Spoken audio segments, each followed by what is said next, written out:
Hello friends, आज के इस वीडियो में हम बात करते हैं भारतीय चित्रकला के इतिहास के बारे में, जिसमें हम सबसे पहला टॉपिक लेंगे प्रागैतिहासिक काल का, जिसको हम प्री हिस्टोरिक स्कूल के नाम से भी जानते हैं।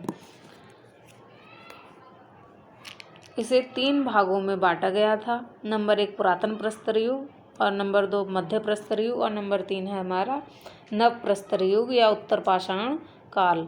जिसमें पुरातन प्रस्तर युग के टाइम में जो मनुष्य था वो गुफाओं में रहता था और बहुत ही भद्दे और मोटे औजार बनाता था शिकार के लिए, और पूरी तरह से शिकार पर डिपेंड था।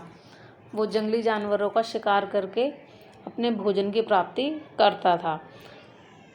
पुरातन प्रस्तर युग का जो टाइम है वो है 30,000 ईस्वी पूर्व से 25,000 ईस्वी पूर्व। नंबर 2 है हमारा मध्य प्रस्तर युग। मध्य प्रस्तर युग को मेसोलिथिक एज भी कहते हैं। इसका समय है 25,000 ईस्वी पूर्व से 10,000 ईस्वी पूर्व। यह युग किसी काल विशेष का संकेत नहीं करता है। यह युग प्राचीन पाषाण युग के बर्बर जीवन में नव पाषाण युग के सभ्य जीवन के संधि काल वाला समय था। यानी कि जो हमारा पूर्व पाषाण काल था और जो आने वाला नव पाषाण काल है उसके संधि का समय था। इस संधि काल में वह औजारों को अधिक सुडौल व ज्यामितीय रूप प्रदान करने में लगा था। मध्य पाषाण युगीन मानव जो था वो सौंदर्य की सहज अभिव्यक्ति के लिए निरंतर प्रयासरत था। और नंबर 3 पे आता है हमारा नव प्रस्तर युग। नव प्रस्तर युग को न्यूलिथिक एज भी कहते हैं, और इसका जो हमारा समय था वो था 10,000 ईस्वी पूर्व से 3,000 ईस्वी पूर्व तक। अब हम जान लेते हैं कि नव प्रस्तर युग में हमारे कौन कौन से क्षेत्र आते हैं। नव प्रस्तर युग के जो हमारे क्षेत्र हैं वो हैं मध्य प्रदेश के प्रमुख क्षेत्र पंचमढ़ी, होशंगाबाद, सिंघनपुर, मंदसौर और भीमबेटका। तो इसमें हम सबसे पहला लेंगे पंचमढ़ी। यह स्थान महादेव पहाड़ी में अवस्थित है। पंचमढ़ी के 5 मील के घेरे में करीब 50 से अधिक दरिया या गुहाएं हैं, जिन्हें हम गुफाएं भी कहते हैं। चित्रों की प्रकृति। यहाँ के चित्र कई स्तर के प्राप्त हुए हैं। पहले स्तर में तख्तीनुमा व डमरूनुमा मानव आकृतियों को बनाया गया है। दूसरे स्तर में हाथ पैरों वाली बेडोल ओजपूर्ण आकृतियों का निर्माण किया गया है। तीसरे स्तर में स्वाभाविकता की ओर झुकान प्रकट होता है। यानी कि तीसरे स्तर में आकर मनुष्य थोड़े थोड़े रियलिटी से रिलेटेड चित्र बनाने लगा। जो हमारे रंग हैं, इसमें जो रंगों का प्रयोग उस समय के मनुष्य ने किया वो थे, जो प्रमुख रंग हैं लाल और पीला। और यहाँ के प्रमुख चित्र हैं आखेट के लिए प्रस्थान करते तथा शहद एकत्र करते हुए मनुष्य, जो कि बहुत ही फेमस चित्र है, अक्सर एग्जाम में पूछा जाता है। और घुड़सवार योद्धा, शस्त्रधारी सैनिक, वाद्य यंत्रों को बजाते हुए वादक तथा घरेलू जीवन से संबंधित अन्य चित्र दीवारों पर अंकित हैं। यानी जो वहाँ की गुहाएं हैं उसकी दीवारों पर अंकित हैं। नंबर 2 पर हमारा आता है होशंगाबाद। यह आदमगढ़ का एक प्रमुख क्षेत्र है। चित्रों की प्रकृति। यहाँ मानव आकृतियों में गति है, और यहाँ के प्रमुख चित्र जो हैं वो है जंगली भैंसे व हाथी का चित्र, घुड़सवारों के दल का चित्र, छलांग लगाते बारहसिंगा का चित्र। जो छलांग लगाता बारहसिंगा है ये बहुत ही फेमस चित्र है। नंबर 3 पर हमारा आता है सिंघनपुर। ये गुहाएं रायगढ़ जनपद में सिंघनपुर गांव के निकट कुछ दूरी पर मिलती हैं। प्रमुख रंग। यहाँ चित्र प्राय गेरू व रामरज के भू रंगों से बने हैं। यानी कि जो यहाँ पर रंगों का प्रयोग किया गया है वो गेरू का और रामरज का, जो हमें मिट्टी से प्राप्त होते हैं। प्रमुख चित्र।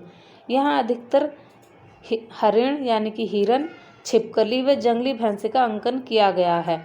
एक जंगली भैंसे के शिकार का बड़ा मनोहारी दृश्य यहाँ पर अंकित है। नेक्स्ट है हमारा मंदसौर। मंदसौर जिले में मोरी स्थान पर बने दरी चित्र भी बड़े प्रसिद्ध हैं। यहाँ पर 30 पहाड़ी खोह ये दरी दर्शाई गई हैं। चित्रण प्रकृति। यहाँ मुख्य रूप से स्वास्तिक, चक्र, सूर्य, सर्वतोभद्र अष्टदल, कमल व पीपल की पत्तियों के प्रतीकात्मक चिन्ह हैं। देहाती बांस की गाड़ियाँ भी यहाँ दिखाई गई हैं। यहाँ अनेक पशु नृत्यरत मानव और ग्वाले पशुओं को हाँकते दिखाए गए हैं। नेक्स्ट है हमारा भीमबेटका। मध्य प्रदेश की राजधानी भोपाल से 40 किलोमीटर दूर दक्षिण में भीमबेटका की एक पहाड़ी स्थित है। यह स्थान होशंगाबाद से भोपाल की ओर जाने वाली रेल पथ पर बरखेड़ा एवं उबैदुल्लागंज स्टेशनों के बीच है। यहाँ करीब 500 गुफाओं में चित्रों का ओजपूर्ण संसार बसा है। भीमबेटका की खोज का श्रेय उज्जैन विश्वविद्यालय मध्य प्रदेश के प्रोफेसर वाकणकर को जाता है। चित्रों का समय। विद्वानों के अनुसार यहाँ बने चित्र 8000 ईस्वी पूर्व से लेकर 1500 ईस्वी पूर्व तक के मिलते हैं। प्रमुख चित्र। पहले स्तर पर हिरन, बारहसिंगा, सूअर, रीछ, भैंसे आदि, और दूसरे स्तर पर मानव को जानवरों के साथ अंतरंग मित्र के रूप में दिखाया गया है। शिकारी व खेतिहर आदिम जीवन का एक पूरा दृश्य 500 गुफाओं में बिखरा हुआ है। यहाँ पर जो रंगों का प्रयोग किया गया है वो प्रमुख रंग हैं लाल, काले व सफ़ेद रंगों का प्रयोग यहाँ पर मुख्य रूप से किया गया है। उत्तर प्रदेश के प्रमुख क्षेत्र। तो उत्तर प्रदेश के जो प्रमुख क्षेत्र हैं वो हमारे मिर्ज़ापुर और मानिकपुर। तो इसमें हम सबसे पहले मिर्ज़ापुर के बारे में बात करेंगे। मिर्ज़ापुर हमारा इलाहाबाद मुगलसराय रेल पथ पर मिर्ज़ापुर मुख्यालय से करीब 20 किलोमीटर दूर विंध्य और कैमूर पर्वतमाला के भीतर सोन नदी की घाटी में लिखनिया, भलडरिया आदि कुछ मुख्य गुहाएं हैं। प्रमुख चित्र। मृत्यु से कराहता जंगली सूअर, जो कि प्रागैतिहासिक काल का बहुत ही प्रसिद्ध चित्र है। प्रमुख रंग। यहाँ पर पीले, काले, लाल, सफ़ेद रंगों का प्रयोग मुख्य रूप से किया गया है। इसमें नेक्स्ट आता है हमारा मानिकपुर। यह स्थान बांदा जिले के अंतर्गत आता है। प्रमुख चित्र। तीर कमान लिए घुड़सवार, बेपहिए की छकड़ा गाड़ी में बैठा हुआ व्यक्ति व सरहाट में 3 अश्वों का गेरू द्वारा अंकन किया गया है। करियाकुंड में धनुधारियों के दल को बारहसिंगा का पीछा करते दिखाया गया है। नेक्स्ट आता है हमारा बिहार के प्रमुख क्षेत्र।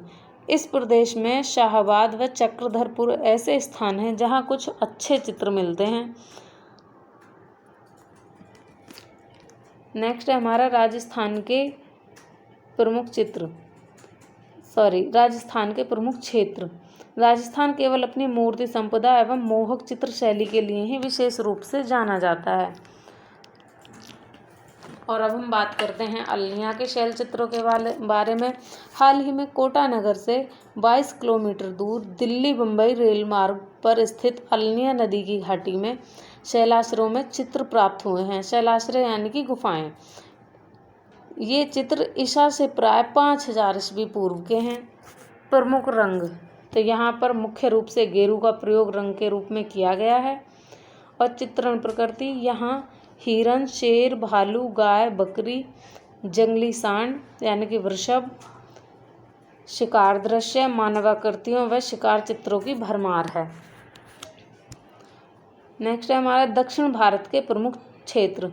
दक्षिण भारत में रायचूर क्षेत्र तथा कुपगुल्लू, बेलारी व बसवनगुड़ी, बेंगलोर स्थानों पर भव्य शिलाचित्रों का आकर्षण मिलता है।